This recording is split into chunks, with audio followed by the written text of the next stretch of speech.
మీ జీఐఈటీ ఇప్పుడు జీజేయుగా మారింది. 2000కు పైగా ప్లేస్మెంట్స్, ఐపీఎం, కేపీఎంజీ వంటి సంస్థలతో ఇంటిగ్రేటెడ్ కోర్సులు. యూపీఎస్సీ కోచింగ్, అడ్మిషన్లు ఓపెన్. 15 ఏళ్ల వయసు. ఆడుతూ పాడుతూ తిరిగి ఆ వయసులో ఒక కుర్రాడు క్రికెట్ పిచ్ పై సంచలనాలు సృష్టిస్తున్నాడు. తన అసాధారణ బ్యాటింగ్ ప్రతిభతో ఈసారి ఐపీఎల్లో అందరి దృష్టిని ఆకర్షించాడు. బిహారీ బుడతడు వైభవ్ సూర్యవంశీ. చిన్న వయసులోనే కోట్లాది రూపాయల ఐపీఎల్ కాంట్రాక్టులు, స్పాన్సర్షిప్ డీల్స్, ఎండార్స్మెంట్లతో ఏకంగా 7 కోట్ల రూపాయల వరకు ఆర్జించి అందరినీ ఆశ్చర్యపరిచాడు. అయితే ఇప్పుడు అందరి మధ్యలో మెదులుతున్న ఒకే ఒక ప్రశ్న, ఇంత చిన్న వయసులో వైభవ్ సంపాదించిన ఈ కోట్ల రూపాయల ధనానికి ట్యాక్స్ ఎవరు కట్టాలి? అసలు ఆదాయపు పన్ను చట్టంలో మైనర్లకు సంబంధించి ఉన్న నిబంధనలు ఏం చెబుతున్నాయి? ఈ కోట్లాది రూపాయల సంపాదనకు పన్ను పోటు ఎలా ఉండబోతోంది? ఈ ఆసక్తికరమైన విషయాలను ఇప్పుడు వివరంగా తెలుసుకుందాం. భారతీయ ఆదాయపు పన్ను చట్టాల ప్రకారం చూసుకుంటే 18 ఏళ్లలోపు ఉన్న వారిని మైనర్లుగా పరిగణిస్తారు. సాధారణంగా మైనర్లు ఆర్జించిన ఆదాయాన్ని వారి తల్లిదండ్రుల ఆదాయంగానే లెక్కిస్తారు. పిల్లల పేర్ల మీద తల్లిదండ్రులు చేసే ఫిక్స్డ్ డిపాజిట్లు, ఇతర పెట్టుబడుల ద్వారా వచ్చే లాభాలు ఈ కోవలోకి వస్తాయి. మైనర్ పేరు మీద వచ్చే ఇలాంటి సాధారణ ఆదాయాన్ని ఆదాయపు పన్ను చట్టంలోని సెక్షన్ 64 క్లాజ్ 1A ప్రకారం లెక్కిస్తారు.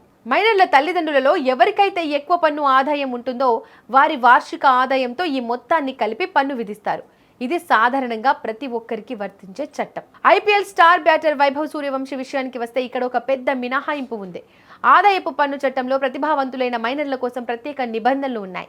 ఒక మైనర్ తన సొంత ప్రతిభ, ప్రత్యేక నైపుణ్యాలు, శారీరక శ్రమ, వృత్తిపరమైన కృషి ద్వారా ఆదాయాన్ని సంపాదిస్తే దాన్ని తల్లిదండ్రుల ఆదాయంతో కలపకూడదు.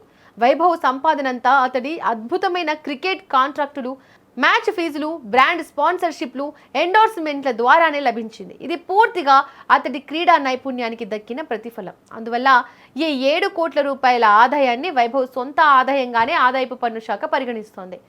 ఈ చట్టం కేవలం ఒక్క క్రికెట్కే పరిమితం కాదు. సమాజంలో బాలనటులు, గాయకులు, సోషల్ మీడియా ఇన్ఫ్లుయెన్సర్లు, రియాలిటీ షోలలో పాల్గొని తమ ప్రతిభను చాటుకునే మైనర్లందరికీ ఇదే నిబంధన వర్తిస్తోంది.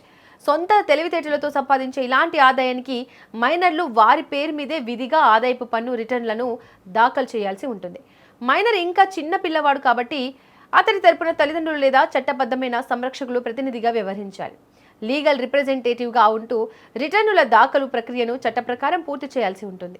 వైభవ్ సూర్యవంశీ సంపాదనను వృత్తి లేదా వ్యాపారం ద్వారా వచ్చిన ఆదాయంగానే ఐటీ శాఖ గుర్తిస్తోంది. ఈ నిబంధనల ప్రకారం వీరు ITR 3 లేదా ITR 4 ఫారాల ద్వారా ట్యాక్స్ రిటర్న్స్ దాఖలు చేయాల్సి ఉంటుంది. సాధారణ వ్యక్తిగత ఆదాయపు పన్ను చెల్లింపుదారులకు దేశంలో ఎలాంటి స్లాబులు వర్తిస్తాయో సూర్యవంశీకి కూడా అవే పన్ను స్లాబులు వర్తిస్తాయి. వైభవ్ వార్షిక ఆదాయం కోట్లలో ఉంది కాబట్టి అతను దాదాపు 30% వరకు పన్ను చెల్లించాల్సి ఉంటుంది. చిన్న వయసులోనే దేశానికి స్టార్ క్రికెటర్గా ఎదుగుతూ పన్ను చెల్లింపులలోనూ పెద్దల సరసన నిలిచిన వైభవ్ సూర్యవంశీ రియల్ స్టార్ అనిపించుకుంటున్నాడు.